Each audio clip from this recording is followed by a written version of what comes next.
My Lord, you have a simple task today, only to implement a constitutional commandment.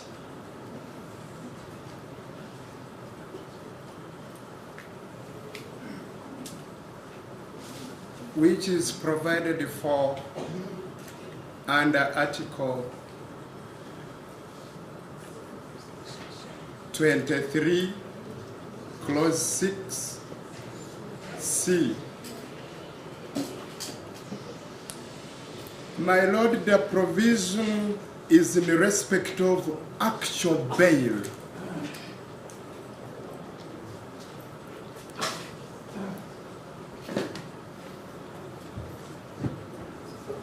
Our application, my Lord, is not for a discretionary bail. They have been on remand for only 167 days. They deliberately refused to account for the period between 20th of November 2024 and 20th February 2025. They admit that period in their affidavit, but they refuse to account for it. And I've said there's only one state, and it is the state of Uganda that was holding them between that period, which is 90 days. So if you add 90 days to the admitted 167 days, that's a whooping 257. But if we count up to today, it's 263, as indicated by my colleague, Arias report. You have the final word. Count the dates from actually the date of arrest. The date of arrest or abduction in Kenya by Ugandan military in league with the Kenyan military. That matter is subject of a case in the courts of Kenya. Diversity of the IST order, my Lord, if that argument was accepted by this Honorable. From the facts which are not disputed, as highlighted by Mr. Mpanga here, my learned friend, the state is the one that actually kidnapped, picked Dr. Besigye Lutale from Kenya on the 16th day of November. And it is the very state, Uganda, which preferred the charges against the Besigye Lutale and Dr. Besigye, Uganda, in the general court martial. It's the same state, Uganda, that moved the then or the defunct general court martial to remand the accused persons in this. When you look at the chain of events, my Lord, after the intervention of the Supreme Court in the matter, because it's well documented, it is the same state that preferred those charges relating it to the same file before the general court martial.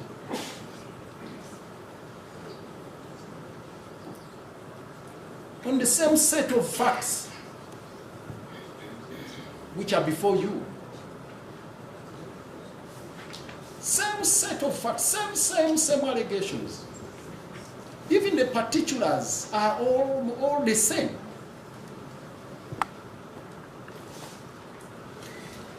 Even the countries they are talking about, Switzerland, Greece, Kenya, no mention of anything different from what was before the general court martial. So to purport to treat those as separate charges, my Lord, would be stretching this matter to levels of uncertainty. So I invite you, my Lord, to dismiss that argument with the contempt it deserves. Finally, my Lord, I've addressed you on the mischief that the Constituent Assembly attempted to curb, keeping people, accused persons on remand indefinitely. My Lord, this Honorable Court shouldn't acquiesce in that, shouldn't be treated as an accomplice in the persecution of the applicants. We pray that you be pleased to admit them to mandatory bail. My Lord, my colleagues will address you on the issue of the sureties because, yes, Mr. Mpanga has already cited the decision of your dear sister, your land sister, my Lord, not dear sister. Your land sister, Justice Comfort, in the issue of the sureties, which has not been set aside in any way overturned. My Lord, we shall continue addressing you the same, because we have no sureties. You say you want to present them or you want to adapt the other file in which we are adopting those other ones, but making an addition. We do something. Chief Aaron Chiza, also counsel for the applicants, and I will continue and reiterate the earnest plea of the applicants that they be admitted to mandatory bail. I will add a few clarifications. One such clarification, Your Lordship, is to clarify the nature of arrest. On 16th of November of 2024, what happened on 16th of November 2024, what happened in Nairobi, Kenya, to the applicants who are going for a book launch of Honorable Karua was not a mere or ordinary arrest. It was an abduction.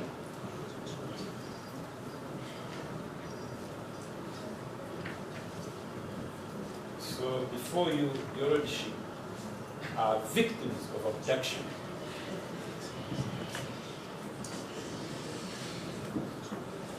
That is contained in paragraph 5 of the affidavit of the first applicant in support of the mandatory bail application, paragraph 5.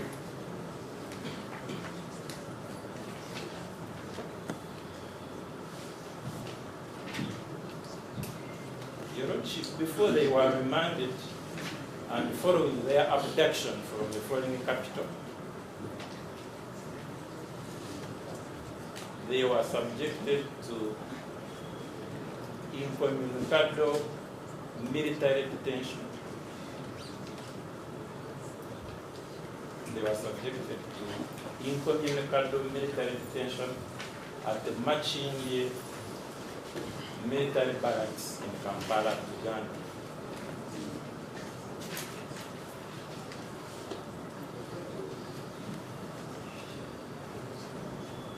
That took for 4 days, 4 clear days.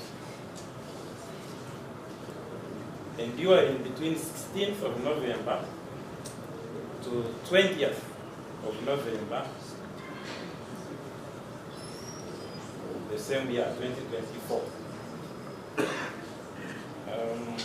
Before we go very far, this has legal implications because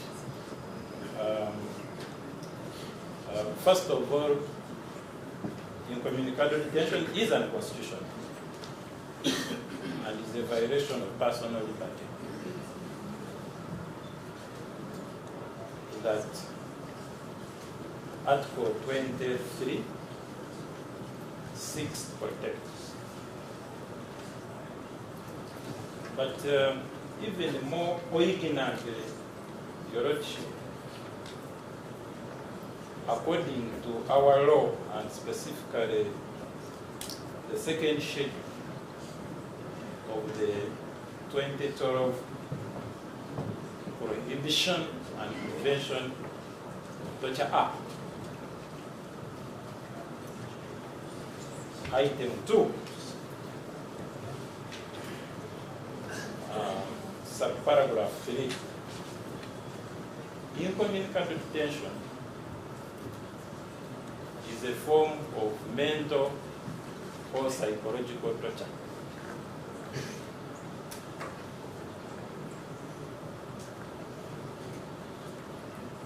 So, yet again, before you, Your Lordship, are two victims of psychological torture visited on them by Uganda People's Defense Forces. Of course, torture is a crime. And in this incident, the scene of crime is matching the military barracks, Your Lordship.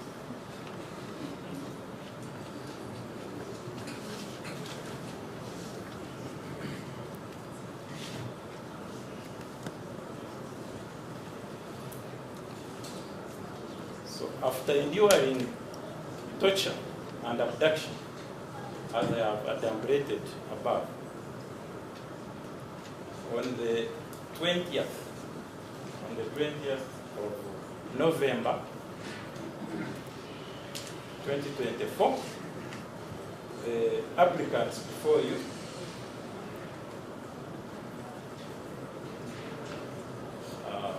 were arraigned. They were arraigned before a kangaroo military tribunal.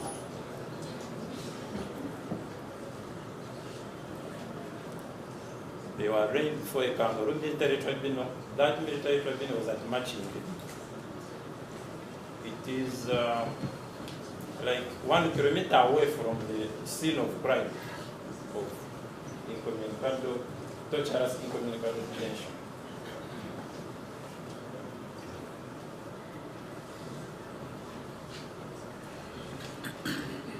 They have never been free since then. They have never been free.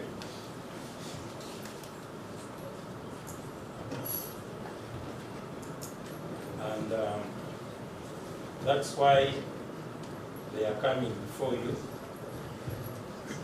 And those facts, I must emphasize, are not mine. They are contained in paragraphs 4 and 5. Signed sworn statement of the first applicant, paragraphs 4 and 5.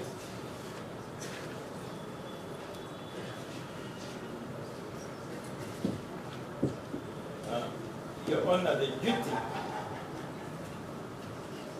of releasing the applicants from on account of mandatory bail rests primarily with the court. My Lord, just a moment. I think this is just overwhelming court. Come again? My colleague is simply overwhelming court. Let him conclude.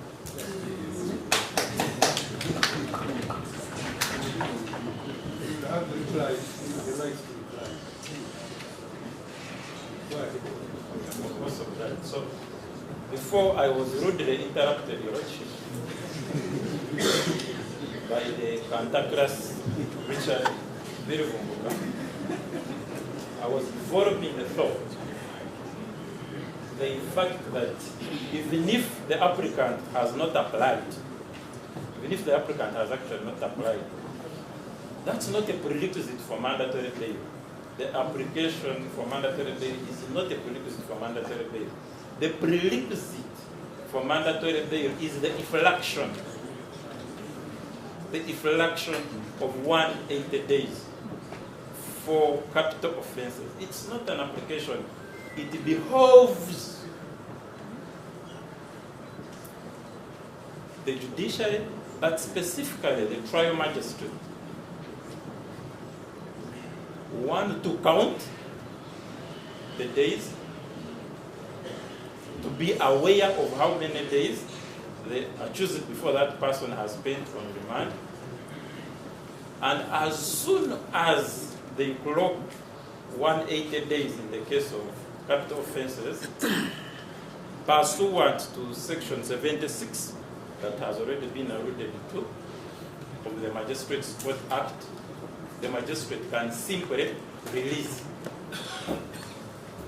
It is as simple as that, although some people want to complicate it. Now, Your Lordship, if the magistrate does not want to release the applicant following the parent law, there is subsidiary law called the bail guidelines. Because for me, there should be no debate between the conflict between parent law and subsidiary. But in case the magistrate has any doubt about what to do, they should follow regulations 10 of the bail guidelines and immediately refer the file to the High Court. And once that file is referred, again in sub-regulation 11, the registrar of the High Court or of the criminal court to which the matters are referred is obliged, it's not requested, is obliged by the bail guidelines to schedule them, and of course mindful that the court should resolve the matter within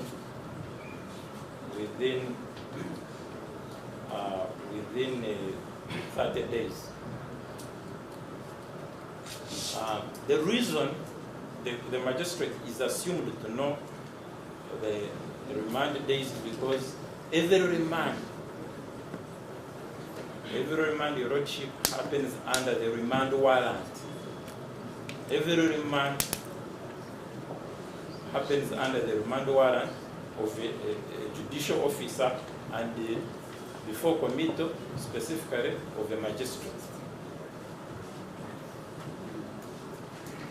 Your Lordship, a magistrate cannot feign ignorance that somehow I did not know that the applicant before me, the accused before me, has not spent 180 days, because every mention they have to be aware of how many days that the accused person has spent on remand before further committing them on remand.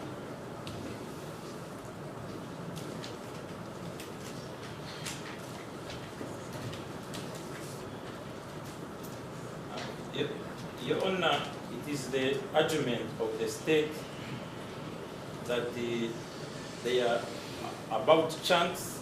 The reason they're objecting, one of the reasons they're objecting to the mandatory bail, which is an unconstitutional reason, of course, is chance, press conferences, and yes, chance and press conferences. I want to say that those are constitutionally protected rights under Article 29. And a thorough reading of Clause 1, Article 29, would preclude the state from citing it as a ground for objection. A related objection, Your Lordship, is that it is in paragraph 29, I think, of the reply, the state's reply, and it says that the accused is of a high profile, paragraph 29 of the affidavit of Kukundakwe Kusinje.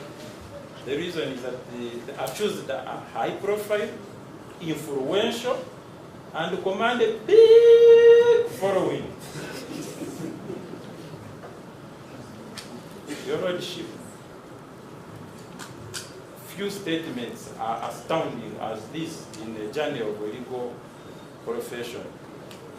So you are being invited on record in writing, Your Lordship, that you stop the bail, the liberty of the accused, simply because they are high profile, influential in society, and command a big following, and they have the audacity of including this in the sworn testimony and filing it on the record of the High Court.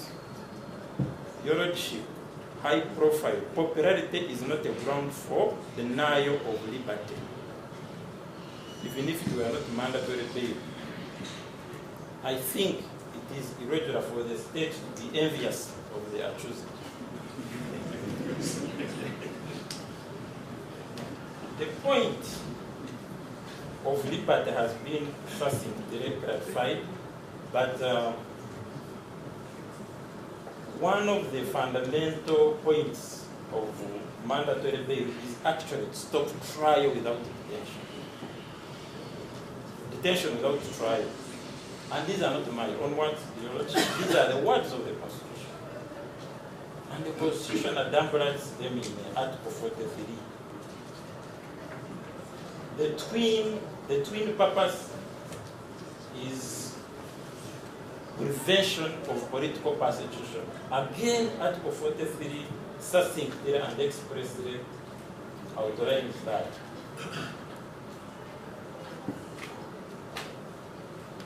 It is a factual reality that the accused are being politically persecuted. Although it goes without saying, the accused have taken the trouble to outline it in paragraph 3, rather paragraph 13, paragraph 13 of their affidavit. Paragraph 13 of their affidavit talks very clearly about the political persecution that the accused have had to endure.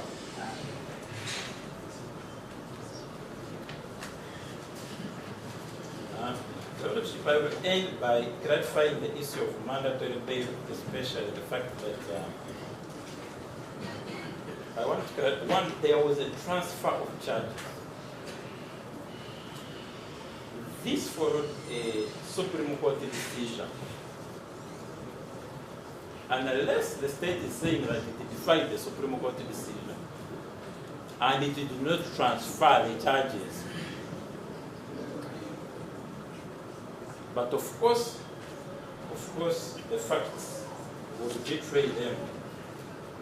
Your Lordship, what changed was only the courts. The fact of remand itself has never changed.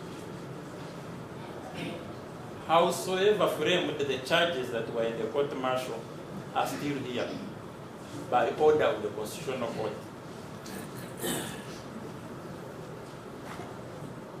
The idea is that the facts are the same, have not changed, and the law is on the principle of legality and double jeopardy does not allow.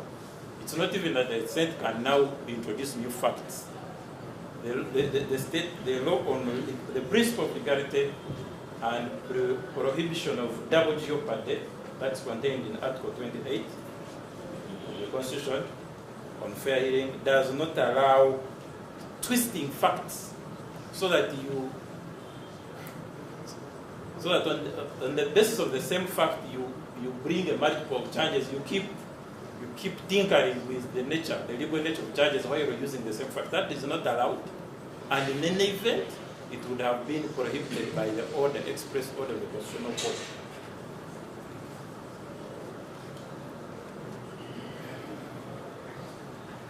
So the accused or the applicants have been remanded by 4 courts. The first court to remand them was the Kangaroo Military Tribunal on 20th. of November 2024. Following the Supreme Court judgment, the applicants made an application to the High Court Civil Division for habeas corpus. They came and argued it. And on one of the questions they argued it, I was there, even though I was still, yes. So they were remanded by that court. Even before their ruling on habeas corpus could be given. Then they were remanded by a magistrate's court in Karua, and then they were remanded by the criminal court, the criminal division here.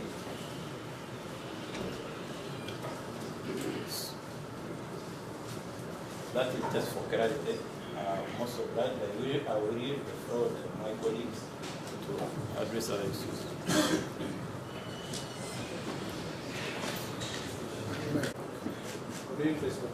Much obliged, my lord. This is Council.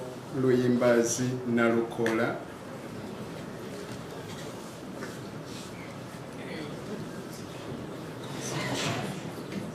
My lord, I will not consume a lot of time, but rather only 2 minutes. My lord, you have a simple task today, only to implement a constitutional commandment.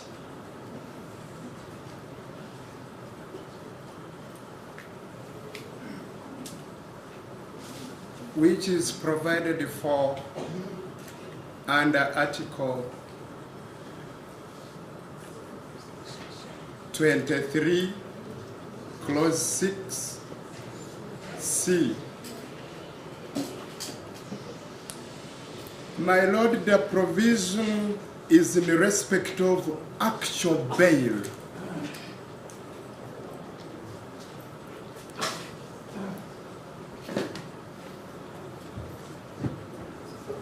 Our application, my lord, is not for a discretionary bail.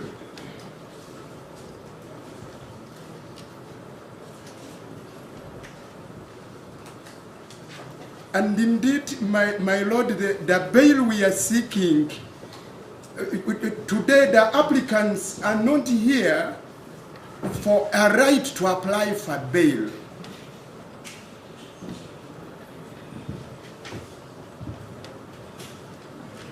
But rather to receive a bail, my lord.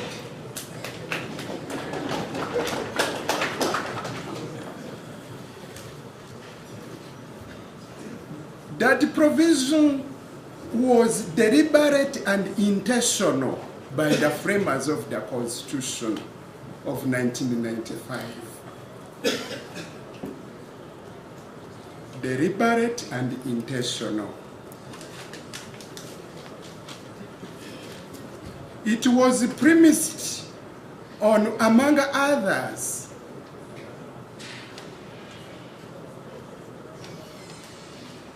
the oppressive and imprisonment without trial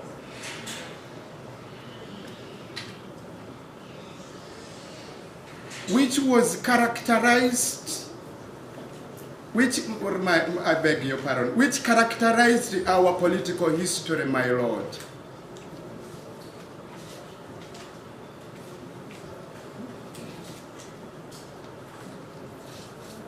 My lord, denial of the right to a mandatory bail by the applicants now before you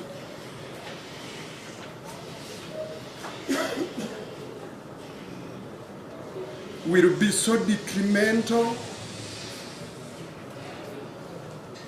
to the values and the wishes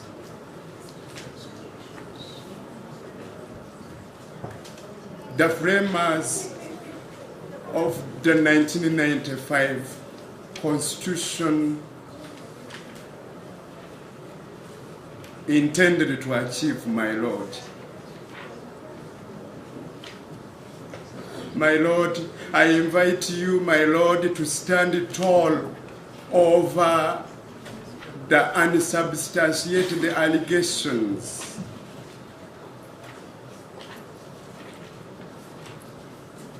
advanced by the state.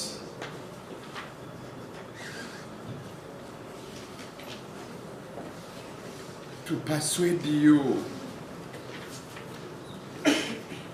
not to grant the application, my Lord.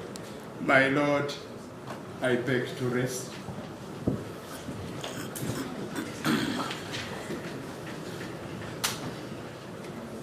I have only one or two things to say. Firstly, to reject the proposition in the paragraph 17 of the respondent's affidavit that the applicants have only spent 167 days.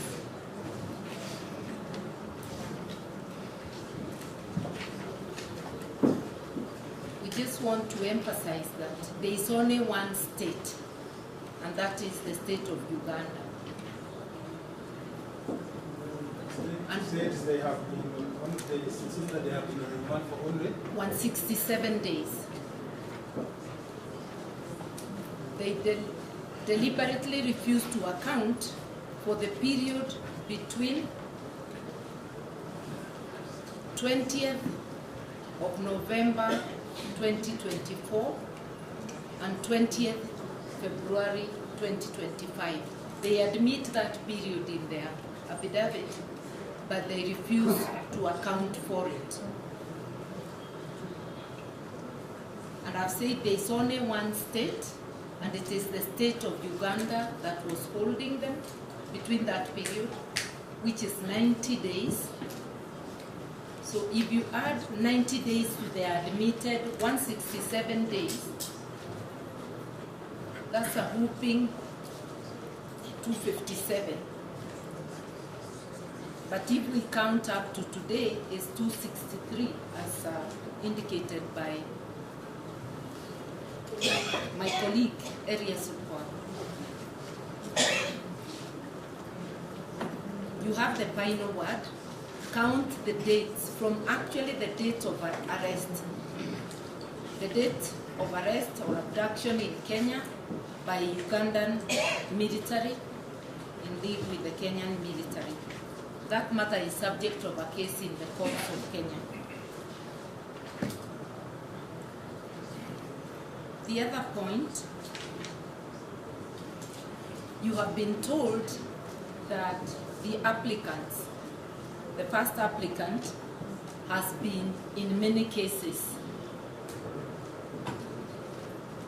What the prosecution is saying, this is in paragraph 18. They even cite an existing case, which is case number 624 of 2023. Kindly note, my Lord, they are not talking of convictions.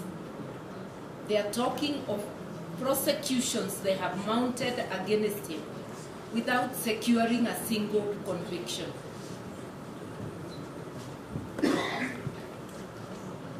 Prosecutions designed to keep the first applicant in custody, just like in this case. You can only put previous antecedents when a court has pronounced itself and there is a conviction.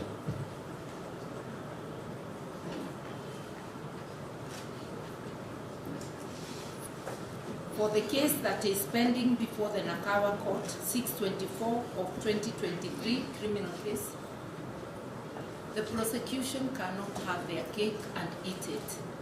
Why have they not concluded the prosecution since 2023? You come to cite a case where again you are guilty of laches.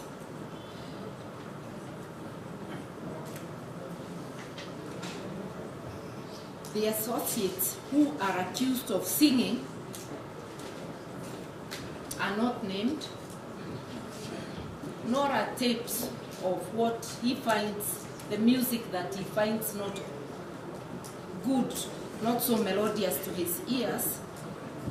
So it's a mere allegation. And what if others have sung? Are these two applicants going to be punished because others have sung? We are asking the court to ignore. Finally, I just want to remind the court that Article 126 of the Ugandan Constitution, which we happily borrowed from in Kenya, clearly states that the judicial authority comes from the people of Uganda.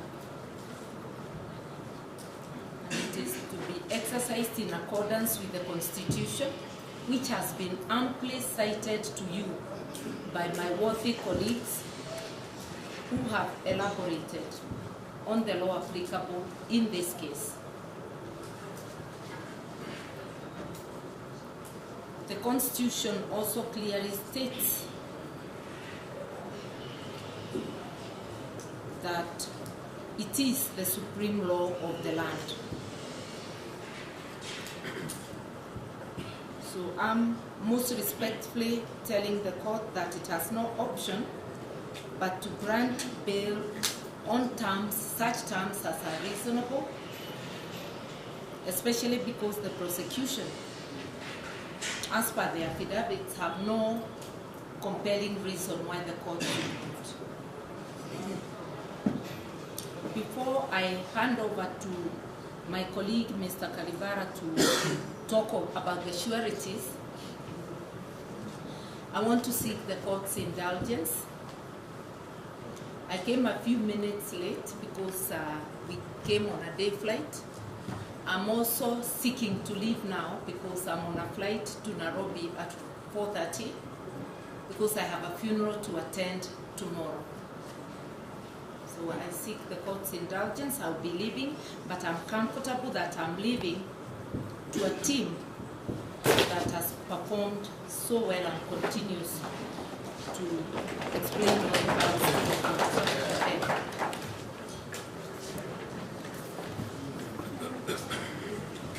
My Lord, my Five written submissions say court is in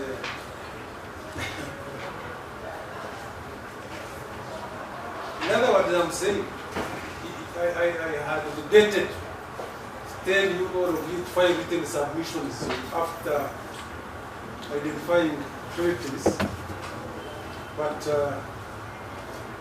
didn't do it, but honestly is in the other case. For innovations, let us also now consider written submission. And probably another thing is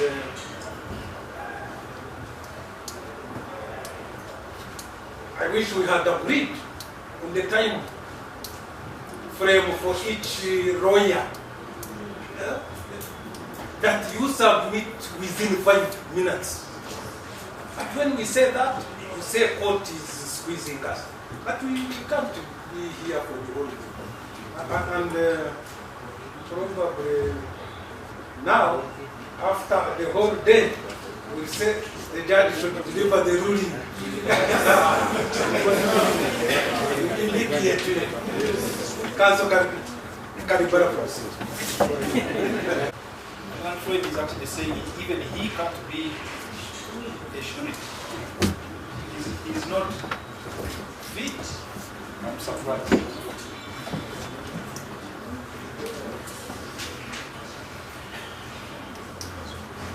My Lord, each of the sureties stood here.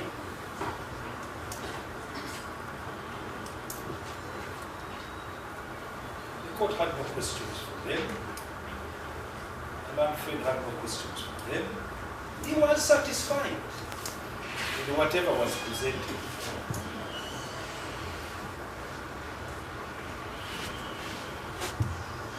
Now, I'll forgive you for trying to misrepresent the residents of the second applicant's first surety.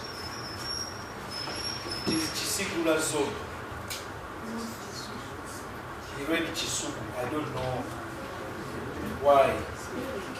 Because Chisigula zone. The second applicant's name. I know the name is Najita Halima Lutale. Yes. She's still here. So I will forgive him for trying to present it. Because the judgment he's quoting, when he checks over leaf, you'll find the true information. This is where? Chisigula zone.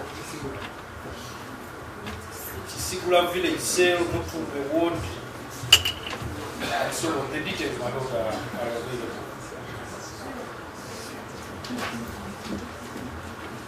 My lord, the sureties, all of them, are substantial.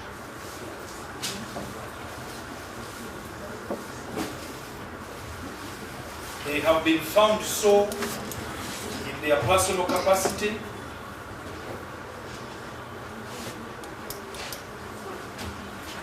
if you refer to the ruling in MA 113 of 2025, the court will see that. But also in their occupation, their official capacity as MPs, the ones that were cited. My lord, the first applicant has been charged with treason twice before. And on both occasions, the sureties